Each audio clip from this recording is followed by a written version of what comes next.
What's up, YouTube? This is Cloudy and Fair. Let's talk about Kenshi.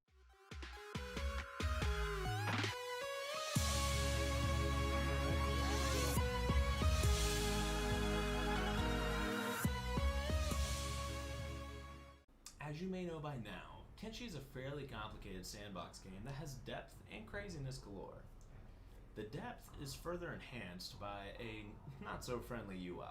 It is fairly dry, but it packs a lot of information. In this video, we'll be going over the UI and menus along with how they play a role in further understanding the game.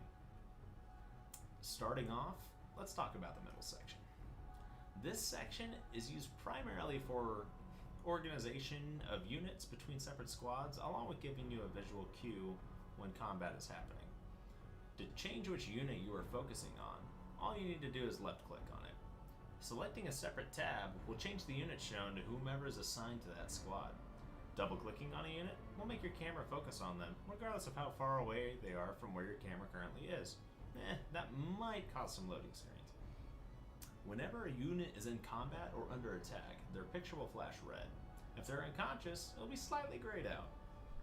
If you have a different squad selected, and a unit in a different squad gets attacked, the actual squad tab will flash red. The section of the UI to the left of the unit roster and squad tabs is the status panel.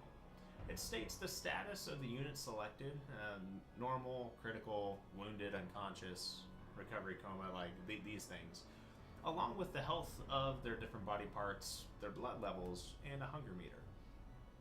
Most of this information is already self-explanatory, so whenever you take damage, the area that was injured will lose health. Red health is health that needs to be bandaged or healed. Yellow health has already been bandaged and is currently healing over time. You just have to wait. Green health is already healed and it's healthy. We'll go over healing and injuries in more detail in a separate video. To the left of the status UI, there is a stat breakdown of the selected unit's strength, dexterity, toughness, dodge, and equipped weapon skill. Above this, there is the unit's name, their state, and their goal, whether they're attacking, moving, guarding, and also their encumbrance. You can click on the arrow to get more detailed information, such as learning rates on certain stats, what their knockout point is, which is how far in the negative a vital limb must be before they lose consciousness, along with run speed and their hunger rate. To the right of the unit selector, there are several buttons that will open up various menus. The I and V button will open the inventory of the selected unit, whereas the STA button will open a statistics window. The MAP button it'll just open up the map of the game. TEC opens the Technology Research menu, which is a large enough monster to cover in its own video, which we will. The SQD button will open the Squad menu. This is the menu that you're going to use to rename squads and organize units between squads. It's simple, click and drag between different squads. Above the small button bar, there are two separate diamonds, one of which will control whether your character is running or walking.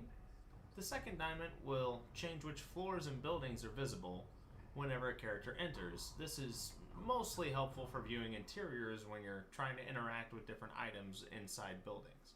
To the right of these diamonds is the game speed toolbar.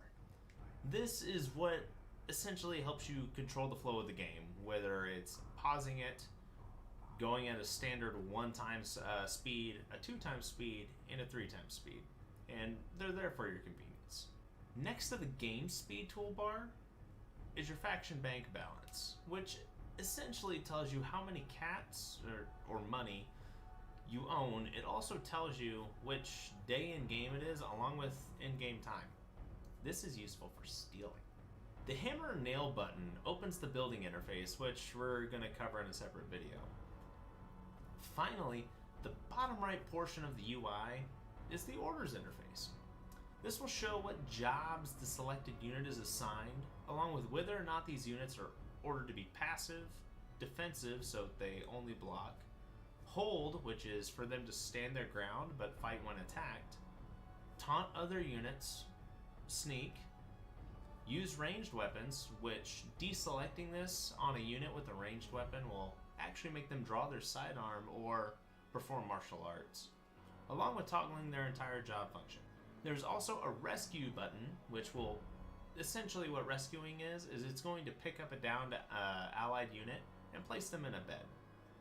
There's a medic button, which performs first aid kit if you have the needed medical supplies. And finally, there's the prospect button, which is essentially going to tell you what kind of minerals are available in the vicinity. And this is mostly useful for building bases, which, like I said, will be covered in a separate video. Anyway guys, this covers up the in-game interface of Kenshi and how to navigate it. If you enjoyed any parts of the video, feel free to leave a comment, drop a like, and click on that subscribe button. Don't forget to catch us live on Twitch as well, links in the description. Be sure to check us out next time, and always, have a good one.